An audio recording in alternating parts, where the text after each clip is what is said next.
John Osborne here. Let's do the FX Educational Outlook for August 24th, 2017. Starting out looking at the Aussie Swissy.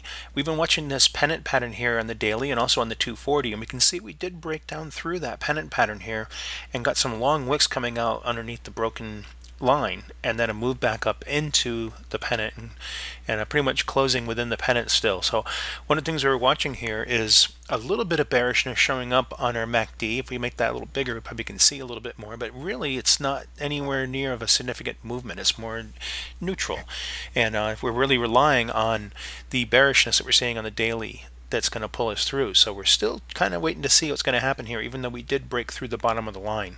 So what we'll do is we'll probably end up reconnecting our line to this previous one and watching for that break. But we really want to keep an eye on the daily line here.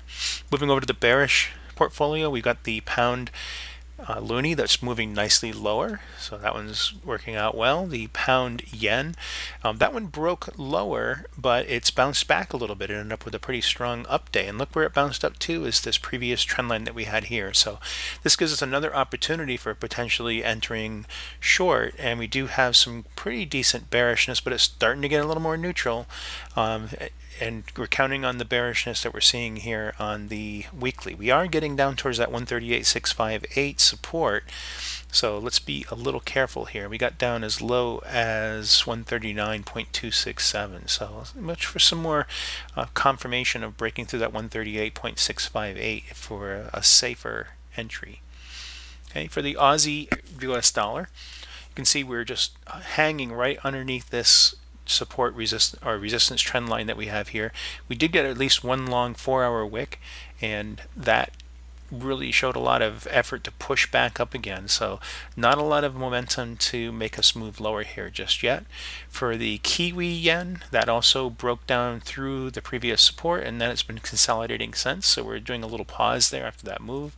For the pound US dollar, similarly, it's moving back up, retesting, going up to the middle Bollinger Band there. And for the dollar loonie, this one is just breaking through now. We were watching this one waiting for a better entry, and now that we've broken through this previous pivot here, it does give us the potential entry for taking us down to about this support right about in this area here. That's at around 1.24873, and that'll do it for today.